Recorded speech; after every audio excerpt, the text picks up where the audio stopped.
آداب. آپ کا بہت بہت شکریہ کہ آپ میرے ویڈیوز پسند کر رہے ہیں اور شیئر بھی کرتے ہیں. تو آج کا جو پہلا لفظ ہے وہ ہے اخیر. الف پہ زبر، خے، یہ اور رے نیچے لکھا ہوا ہے، آپ دیکھیے. یہ اسم ہے، فعل ہے، مطلب مذکر ہے، واحد ہے، اور اس کا مطلب ہوتا ہے انتہا، حد، خاتمہ. کہتے ہیں نا آخر کو، انجام کار، بالآخر جس کے لیے ہم بولتے ہیں، جس کے بعد کوئی دوسرا نہ ہو. زمانہ اختتام، انجام، نتیجہ، اٹل. انگریزی میں آپ بولیں گے at last, lastly, consequently, and, moment of death, output, result, etcetera.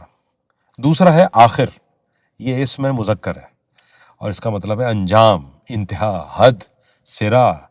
کہتے ہیں کہ مکمل، مناسب، انجام کار، پچھلے درجے کا، آخر میں بیٹھا ہے.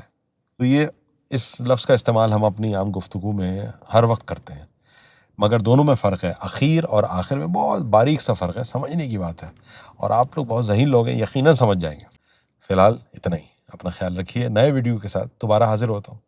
اور ہاں، میں یوٹیوب پہ بھی کر رہا ہوں. یہ آپ یوٹیوب پہ جا کے لندن اردو وائس یوٹیوب آپ سرچ کریں گے، وہاں آپ کو مل جائے گا. اپنا خیال رکھیے. آداب.